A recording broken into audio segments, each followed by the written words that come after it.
All right. Hello, everybody. Welcome back to another episode of the ETS Travel Podcast. Thank you, as always, for listening. We appreciate that.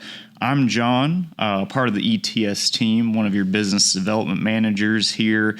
And our goal with this podcast is helping connect the places we visit with the biblical story behind them, and then also exploring what those places still mean to travelers today. So today we're going to go over the 7 churches of the Revelation.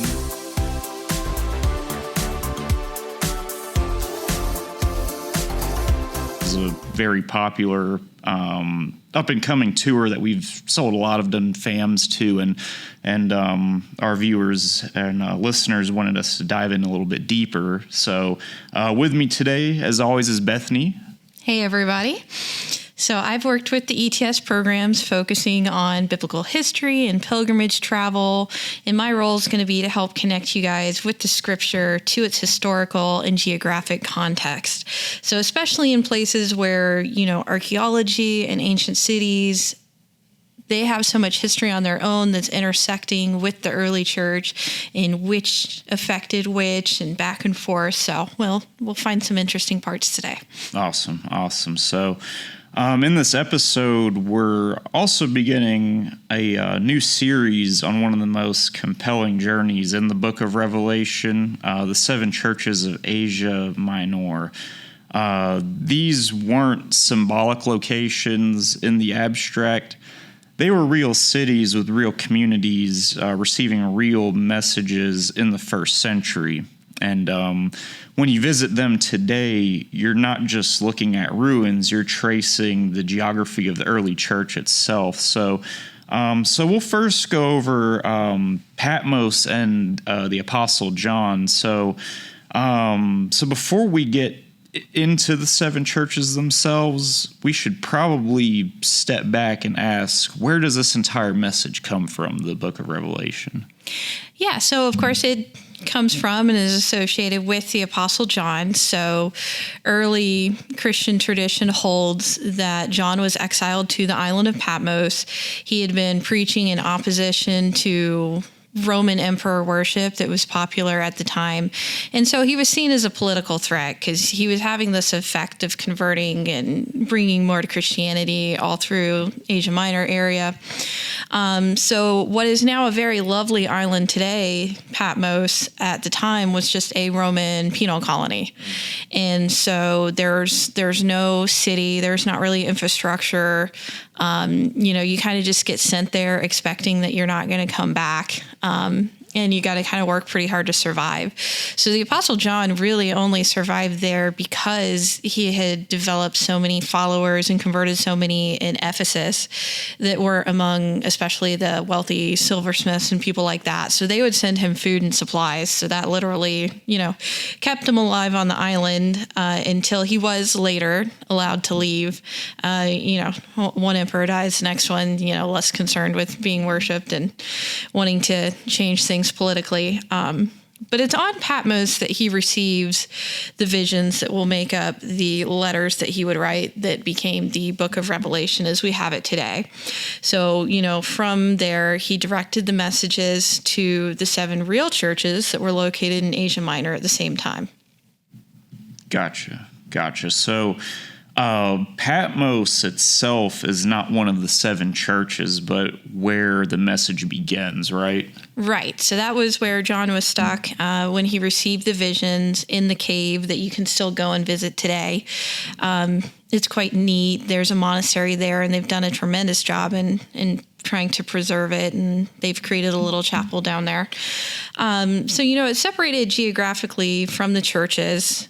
You had to get there only via boat, obviously, but directly connected to them through the letters that John wrote about what he had seen.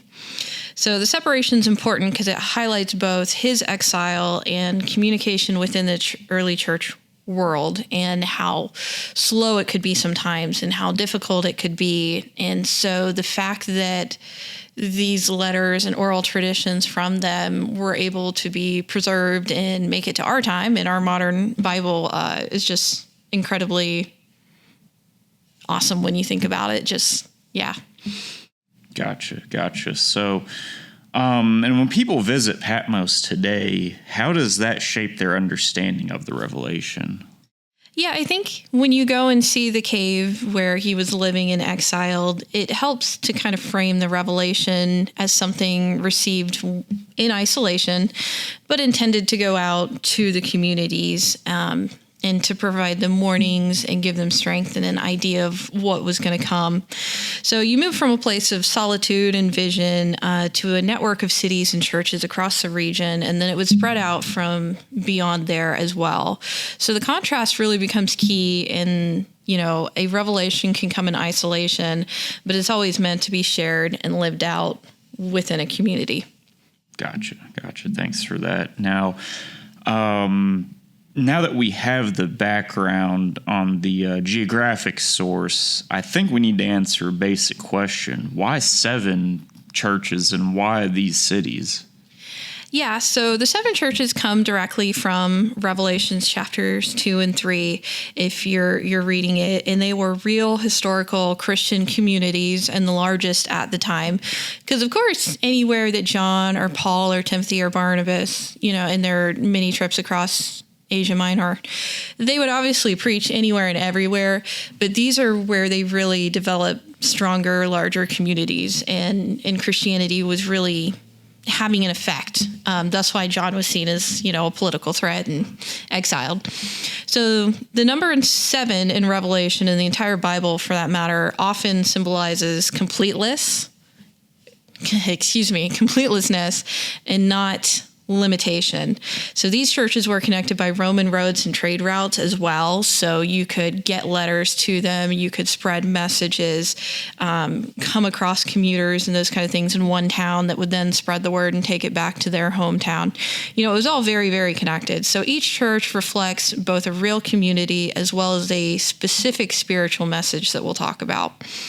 And some of the core themes, is going to be Roman provincial geography, what kind of effect that had on the different cities at the time, a little bit more about the early church persecution, especially from the Roman Empire, and then, Revelation as a circular letter format. So, some of you listening may be old enough to remember chain letters and things like that. If you pass this letter on to 5 people, you'll be blessed and things like that. Not quite what we're meaning, but not too dissimilar either.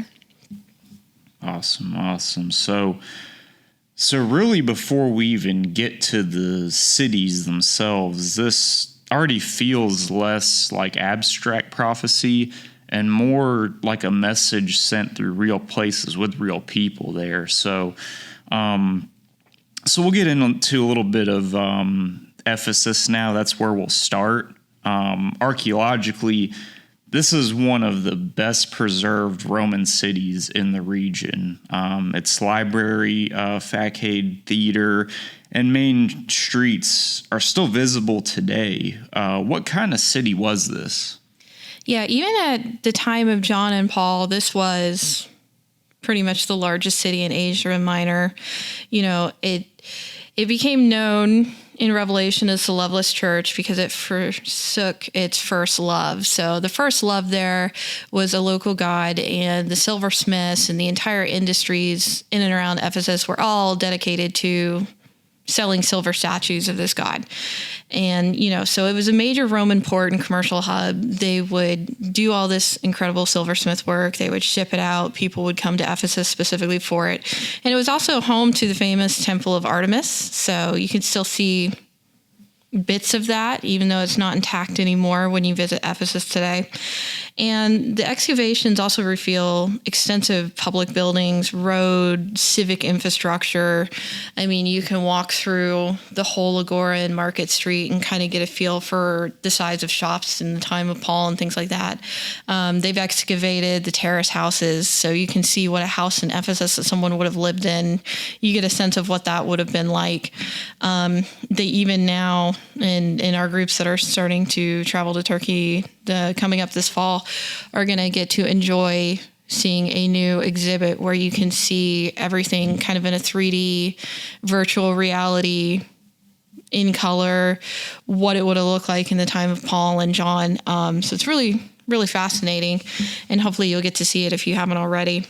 But it was a major center for early Christianity, and it connected to Paul's ministry very strongly. Obviously, he wrote two letters that became the book of Ephesians that we now have today in our modern Bibles. But, he spent a ton of time there. John spent a ton of time there. Obviously, the Christian followers are what really kept him alive in Patmos. Right. So what stands out in the message to Ephesus, would you say? Yeah, if you're reading into the scripture, it has a very strong theme of theology and endurance, but a warning about losing its first love. So they had lost their first love, in the goddess that they worshipped and they made the silver statues of. And, with Christ now becoming that first love for many of them, it's about keeping that devotion and keeping their belief strong. Faithfulness without devotion can become very spiritually hollow. So that's what John was trying to warn against when he's mentioning them specifically. Got it. So Ephesus gives us this picture of a major city at the center of trade, culture, and early Christian life. But as we move north along the Aegean coast, the tone of the journey changes. So let's go to Smyrna next. So Smyrna today is modern Izmir, but excavations reveal its details. What would you say defined this city in its time, would you say? I mean, the number one thing is they were fiercely loyal and very much a Roman city and proud of that fact. They were very wealthy. Archaeological remains show, they had a very well planned out agora. They had a huge civic center. They had a strong imperial loyalty system. They were super proud to be citizens of Rome. And there was definitely strong evidence of emperor worship practices in the broader region.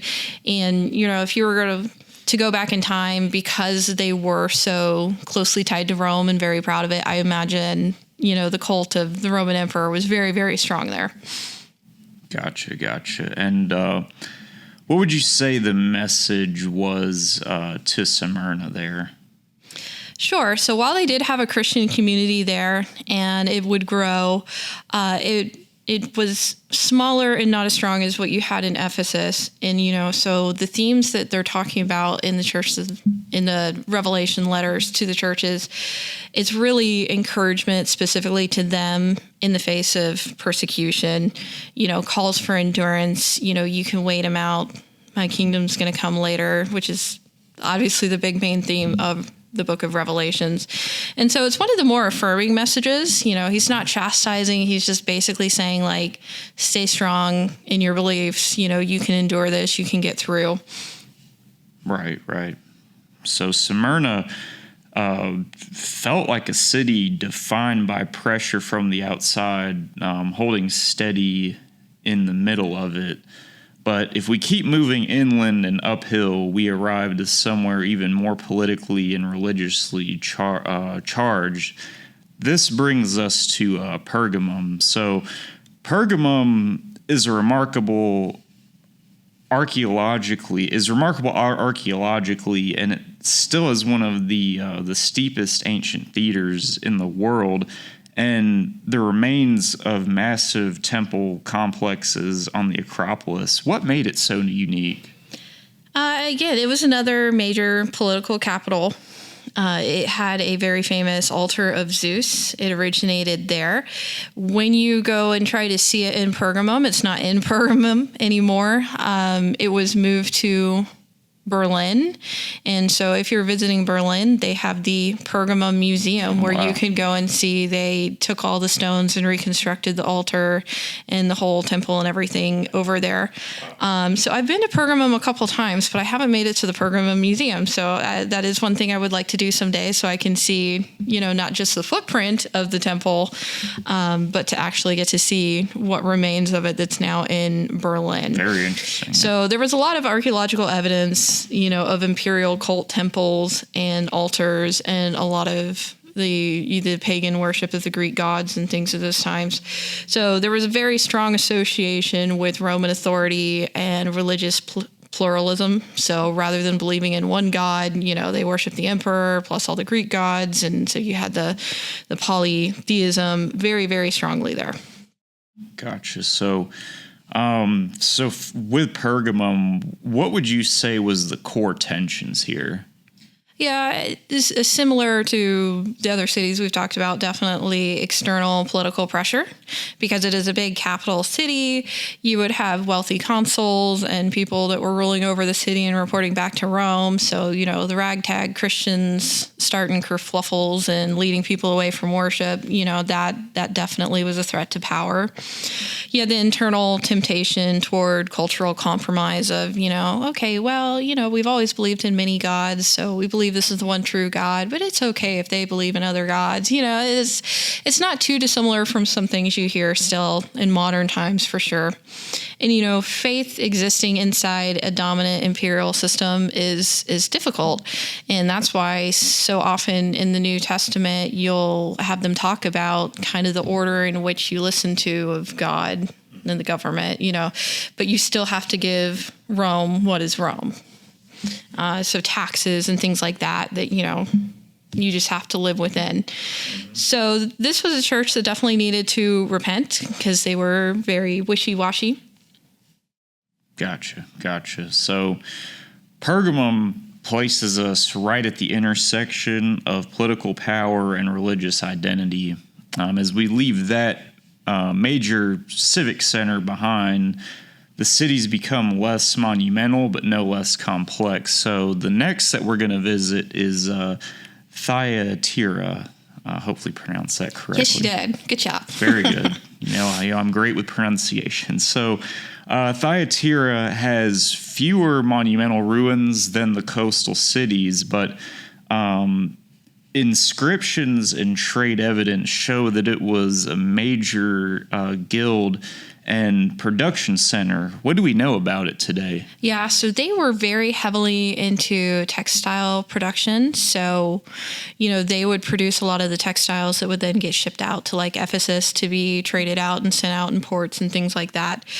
So it was very important to trade because they were the big textile producer of Asia Minor at the time. And there's a lot of archaeological evidence, like you kind of mentioned, of the different guild associations. So, obviously, if you weren't a member of one of the guilds, you couldn't just make textiles and go and sell them, so they had a lot of political power and were very important to civic life at the time. So the whole economic life of Thyatira, strongly shaped the social and religious participation. The guild was just as important as what temple you worshipped at. While it was a smaller city, so there's less monumental architecture that survived to today, especially. But there was a lot of strong inscriptions and evidence there that has lasted, that's helped us understand more about their society at the time. And it's definitely one of the smallest of the cities, but it was a very powerful hub, like we've talked about, of trade guilds. Outside of textiles, they had a lot of pottery and the weavers and the dyers for the textiles. But interesting enough, Lydia, one of Paul's most famous converts, known as the seller of purple fabrics, she originated from Thyatira, and she was traveling and selling her purple cloth when she ran into Paul and became the first Christian convert on soil. So even outside of like the stories from the book of Revelation and the visions, there's still a lot of connections for these 7 churches outside of that to early Christian heritage. Gotcha. So Thyatira was, like you said, important trade and, production city overall. So it would have to mean faith and work were tightly connected there. Oh, definitely. So economic participation often carried religious implications. Like I said, it was just as important what guild you belonged to as which temples you worshipped at, and those connections and the networking. And they also had a problem of they had false prophetess there, known as Jezebel. And so she was leading the Christians there were getting confused because, everybody in Thyatira is saying, worship her. She's receiving these visions. And then they're hearing from John, like, no, this is false.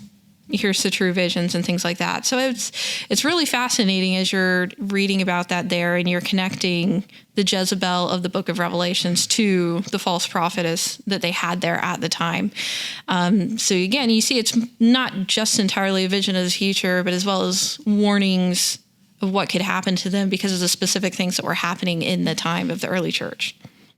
Very good. Very good. So the Thyatira shows us how everyday economic life shaped faith in a very direct way, but as we continue inland, we reach a city that once defined regional power and now reflects what happens after that power fades, and that's Sardis. So go a little bit into Sardis now.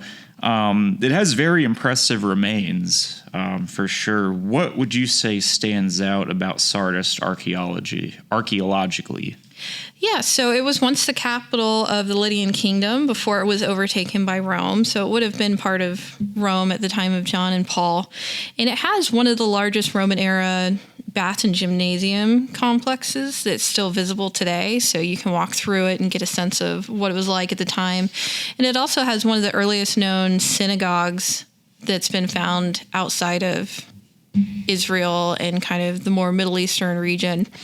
So there's evidence of both wealth and a long decline process as well. Multiple times where this particular city declined and came back. So somebody was always rebuilding it, but it definitely would have these long periods where it slowly would go bad, unfortunately. Gotcha. And what would you say the spiritual message is for Sardis? Yeah, so when you're reading about it in Revelations again and what it's talking directly to them about, it's the reputation of being alive but spiritually unresponsive. So, I'm waking up every day, I'm saying I'm a Christian, but am I really talking to God? Am I communing with the Holy Spirit? Am I having a relationship? Am I growing? Am I evangelizing? Am I doing more? So they were known as the church that fell asleep. And part of that comes into context when you're looking at the history of Sardis in the area. So Sardis sat atop, a steep plateau. So this made its citizens overly confident because they were harder to attack, right? So when somebody would actually attack them and make it up there, it tended to lead to military conquests of them, which is why, I was talking about, they would have these periods of decline, they'd get taken over, but they always had this like, we're up on the hill, nobody can get us. So it's a strong warning about complacency, despite the appearance of having strength. Gotcha. So Sardis is a reminder that reputation and reality don't always align. So moving on from there, we move to a smaller city that never had the same level of prominence but stands out for a very different reason. Let's go to Philadelphia, not to be confused with Philadelphia in Pennsylvania. But we'll go to Philadelphia now. So Philadelphia today has modest ruins compared to the others, but its surviving city walls and inscriptions still mark its location clearly. What do we know about Philadelphia? Yeah, it was definitely a smaller Roman city, and it's impressive that there's still some of the walls and those inscriptions have stayed, because there is a ton of earthquake history, like going back into ancient writings even talk about earthquakes in this area. So again, another city that does it could only grow so much because it kept getting knocked down and having to be rebuilt. So archaeological remains, they show continuity, but limited growth and limited expansion, because it kept getting knocked down by earthquakes. So they were pretty dependent on agriculture and regional trade routes and selling their food and goods outside of the city. And they definitely had a long-standing but much smaller Christian community because it was just a much smaller city. Gotcha. So kind of a very opposite of Philadelphia here in the States here. It's a smaller city, but still with a strong identity, would you say? Yeah, definitely strength measured in faithfulness rather than political influence like some of the other cities we've talked about, and they continue to endure patiently. Like every time they'd get knocked down, they'd get back up, they'd rebuild. And the Christian community that came out of that had a similar mindset. Like, so they understood what it meant to rebuild and to be patient and to endure. So I would say Philadelphia shows us strength is measured not in size or influence, but in endurance. So now our final stop takes us to one of the wealthiest cities in the region, where comfort itself becomes a part of the message, and that's Laodicea. Probably mispronounced that one. Laodicea. So Laodicea. You weren't too far off. Too far off. I'm getting better with your help, of course. So it's one of the most extensively excavated cities in the region. Wide streets, even church remains have been uncovered. What makes it stand out, would you say? Definitely, it was a much wealthier city. It was a commercial and banking center. Archaeological remains show advanced civil planning, so not too dissimilar from Ephesus. It was still a smaller scale, but because of the amount of resources, there was a lot more infrastructure support. They had aqueducts bringing in water, it was much, much more developed than like a Philadelphia. And there's evidence that there was textile production there as well as a thriving medical industry. They've even found writings talking about eye salves made from local minerals and things that occurred in the waters. And they still have in that region where Laodicea is, Pamukkale, all kinds of very strong mineral water, and people go to spas there and they bathe in it. And that dates all the way back to Roman times. Like there's in nearby Hierapolis, you can actually get into the old ancient Roman baths. Like they're still used today. Like you can pay a fee and, bathe just like maybe Paul or John did when they were stopping through and recuperating from all of that walking and journeying. Gotcha. So this is the lukewarm city people often recognize. Yeah, so it's ironic since they have mineral springs, but the idea is the local water supply, by the time the water had filtered and come through the aqueduct channels and everything, by the time it arrived into town, it was only lukewarm at that point. And because of the high sulfur content as well as the other minerals, like it smelled foul. And it was very mineral heavy, so it was great for your skin, but it kind of stunk and didn't taste great. So it kind of reflects the spiritual complacency in the midst of material wealth. So this very wealthy city, but it still had stinky water. Gotcha. So before we wrap up here, when you step back from all 7 of these churches, what you're really seeing isn't just a list of ancient cities. It's kind of a snapshot of why the early Christian world, as it actually lived inside the Roman Emperor, gives an insight to that. These were real communities navigating very real pressures, political loyalty, economic life, cultural identity, persecution, comfort, and compromise. So, that's what makes Revelation unique, is that it doesn't speak to those conditions in theory. It speaks into specific places where those pressures were being experienced each and every day. Archaeology helps us see that these weren't abstract audiences, but they were urban communities embedded in Roman infrastructure, trade routes, and civic life. And that geography matters because it shows how faith was lived in context, not in isolation.